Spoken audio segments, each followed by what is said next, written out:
A believable story is to have authentic and believable characters. And in order to do that, you have to know your character well. And so what we're going to talk about today is creating your character's backstory. So what authors do in order to know their character a lot of times is create everything. Like you want to know what their favorite ice cream is and what car they drive and all that stuff. And those are sort of the superficial things that honestly don't really matter. What you want to do is know other things about their backstory that you are going to use in your story, not specifically, not exactly, but in order to know if your character is being authentic and acting like himself and making decisions that that character would make based on their background. So let's talk about how to do that, how to create your character's backstory today. You have a story to tell, but you don't know where to start. Let me show you how to free your story. I teach you how to write and how to dig deep in your soul to release your story and make a difference in the world. Welcome to the Julia Monte channel. If we're just meeting, I am Julia Monte, and I'm really happy to be here to share whatever I know about writing, hoping that it will help you create a better story for yourself. So let's say that we have this character, we start our novel, he's driving on the freeway, he gets in a terrible accident, but is able to get out of his car, and as soon as he gets out, he collapses. Okay, this is the opening to our story. Now, who is this character? What has caused him to collapse? Why was he in this accident? What happened before? These are things that we want to know about our character. Okay, so depending on his backstory, he's going to react differently and the story is going to go in a different direction, depending again on the past, what has come before. First, let's talk about who is this character. So there are a few things that we do want to do. We want to give the character a name. We want to give the character an age. We want to give maybe the character a job, give the character a family maybe, or a lack of a family. But we want to create just those little basics so that we know who we're dealing with. So these things, along with your character's goal and motivation, are going to be what the story is about, right? What transformative journey that this character is going to go on based on his past, right? So I just had a video a week or two ago about the character's transformative journey. So if you haven't viewed that one, I do suggest that you do that. It will help you to understand the character's transformative journey. But we want to know exactly who this person is, what their goals are, and what the transformation is going to be for this character. So let's say that we have this character. We're going to give this character the name Christopher. We're going to make him 36 years old. And what else do we want to do? We want to know, maybe, does he have a family? Where does he live? We're going to, let's say, make him homeless. He doesn't have a home. And if that's the case, we need to know just a little bit more, right? So he wasn't always homeless, obviously. So how did he get that way? Why is he homeless? Did he have a series of dead-end jobs that led to him losing his house? Did he have a great job and he lost that? Is he addicted to drugs? What is the problem? Why is he homeless? So we want to write all these things down and understand this very well as the author. So let's start with that. Let's say that he did have a job, right? So he had a job at some point. And because sometimes, or a lot of the times, our work does tend to define us, we don't want to just choose any job. We want to think clearly about this. And of course, again, the goal that we're going to give this character. So we want to choose something that will make sense for our story. That just depends on what I want for the story, right? What is it that I want? Do I have a theme for the story? What do I want to say, or what do I want my story to say to the reader? So do I want to maybe say that it's very difficult to get ahead in society?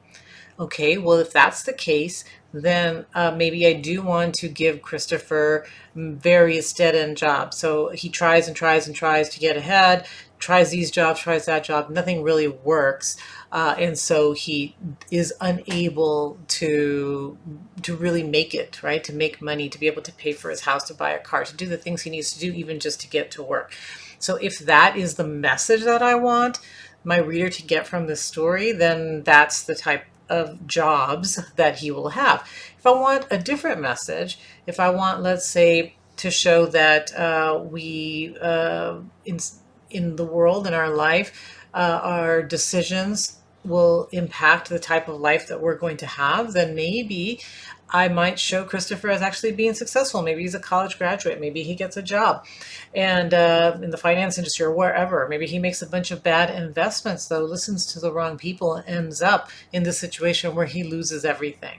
So what do I want my story to say? That's an important thing because, again, we don't want to randomly create this character and just give him any backstory. That's why I say, cars that he drives and, the ice cream that he eats or that kind of stuff isn't so important. It will be later because if I know this stuff about him, then I'm going to obviously pick a car that fits, right? If he's a guy that works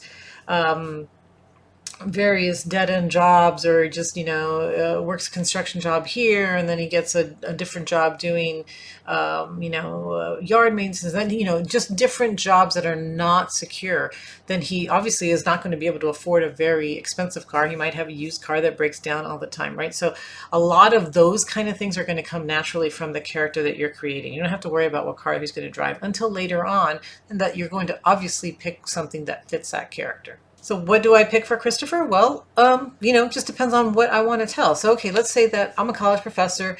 I know how difficult it is right now for college graduates to actually find a good job. So maybe I might go with that. Maybe Christopher is actually a college graduate. He's well educated, but maybe he starts off doing well, but then again, like I said, maybe make some bad investments, and I'm going to go on that path.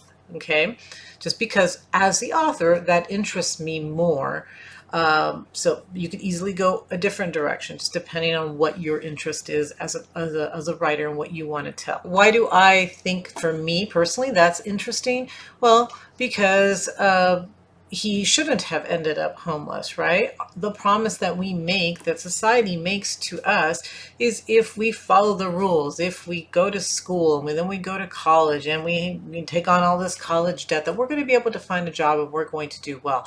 So the fact that this didn't happen for whatever reason, we don't know yet, for this character, that to me is interesting, and it's something that I would want to explore. So that would be my choice and how I would create that. And then I would look and I would try to find a compelling reason on why he actually does end up homeless, even though he followed all the rules and went down the path that society tells you you're supposed to go. Part of the backstory for me is going to be to figure out how he got there. How did he go from high school to college, and how did he get to be homeless? So that's all backstory. That is only going to impact my story today because now he is a homeless guy that lives in his car and just got in an accident, and that's where the story is going to begin. All this other stuff is backstory, but it's important for me to understand it. The other thing that is universal that you're going to want to think about as far as backstory is family. So does he have a family? Is he married? Does he have children? Does he have parents that are still alive? Where did he come from exactly? Is he a kid that lived in Kansas and moved to New York, or moved to California, or moved somewhere else to go to college? Maybe financial sector. Maybe he moved to New York. That's where he went to college. That's where he got his first job. So those are things that we want to fit in there because that impacts the story, right? If he has parents, why is he homeless? Why didn't he go live with his parents? Well, maybe his parents are no longer alive. Maybe maybe he's not talking to them for whatever reason. But these are all decisions, again, that are you're building your character and you're building that story. And also think about, that's would be childhood, right? But think about, does he have a current family? Is he a father? Is he a husband? Did he lose his family when he lost his job? Does he take care of his kids? Does he not? So that might be, again, something that might be interesting depending on the story you're going to write. You want to make sure to think about that, whether that fits your story and what fits best and what will create maybe the most conflict. So once we have all that, once we're clear on who this character is, then we are ready to create our plot. And really the plot's going to depend on the kind of story that we're writing, right? So maybe Christopher gets out of his car, collapses, and the police come. They find a gun in his car. Maybe he was on the way to murder someone. Maybe he just has a gun. Maybe he actually did shoot someone and he got in an accident because the police were chasing him. So this is your current story. What kind of story are you writing? Are you writing a thriller? Are you writing, did he shoot someone because he was trying to help someone? Again, depending on the type of story that you're writing, you are going to now create your plot knowing his background and how he got to where he is today. Me, as a women's fiction author, I probably would not place that gun. That would not be in my story, right? Because I'm not writing that type of story. But you still want to make it interesting. Maybe he collapses. Maybe he gets picked. He just passes out. He crashes from malnutrition. Maybe that's the problem. He gets taken to the hospital. Maybe at the hospital, his girlfriend from high school, from college, from somewhere happens to be the doctor. And okay, now we start a story of redemption and a romance, right? So depending again on the story that you're going to write, it's going to be slightly different, right? But we still need to know that background and to clearly understand how the character got to the beginning of the story. Now, the problem that I think writers get into with backstory is that they think they have to include all of it in their story. So even though it's super important for us as writers to know all of that, to have all that in the back of our mind so that we know why he is a homeless guy living in his car who just got in an accident, we don't need to give the reader all that information unless it's important. So what we're going to do is we're going to feed this backstory into our current story, only what's important and only as it becomes important to the story. And honestly, we want to create some curiosity because it creates more tension in the story. We don't want to give the reader all the information, right? So maybe for a short time, we don't even tell the reader why he's homeless. We just let that go. We just continue with the current story. And then later on, we start feeding the reader some details from the past to clear up questions that they may have. So if you think of it as maybe, going on a date with someone, do you want somebody to sit there and tell you their entire history and past on that first date? No, right? What creates some more interest or curiosity is that maybe they say one interesting thing, like, oh yeah, I played tennis when I was in college. Like, oh, well, that's interesting. And then you start to ask questions and, oh, well, what did you play? Well, come to find out, I was almost an Olympic athlete. Oh, wow. Okay. So the curiosity slowly builds and the interest builds because you're getting small pieces of information and details that are building that character in your mind, right? So as you get to know that person, you know more and more about them and you want to know more. And that's what you want to do with your character. Little by little, you're feeding them a little information so that they stay interested, but you're not telling them everything all at once. So with Christopher, if we go with him being, some kind of villain, we don't really sure yet. Has a gun, he's in the hospital recovering, maybe he has little images, maybe a police officer or something says, oh yeah, we know this guy, he usually hangs out on Wall Street, we see him walking around talking to himself. Okay, well, that gives us a little bit more information. Why is this guy hanging around Wall Street, right? So it creates some curiosity, and it tells us a little bit about his past, but it's not telling us everything. Like, we don't really know why he's there yet. Later on, we might add a little bit more. He might have an image of himself actually working or wearing a suit or something like that. Okay, so again, little by little, we're feeding them little things, little bits of information. Now, do we do this through maybe a memory, like the character has a memory of something? We could. It's not, you don't want to do it like that all the time, but every once in a while, I guess you could, have a vision or a memory. But most of the time, you just do it through narration. You tell the reader what you want them to know. So here's an example. I could say, I could write these two sentences. Back when I worked on Wall Street, I trusted people I shouldn't have. Okay, that's one way, right? The character's just thinking this or saying this or probably thinking this. Or we could say the narrative. Christopher was okay with being arrested by the police. He'd finally be able to tell his story about the corruption he'd been a part of when he worked for XX company on Wall Street.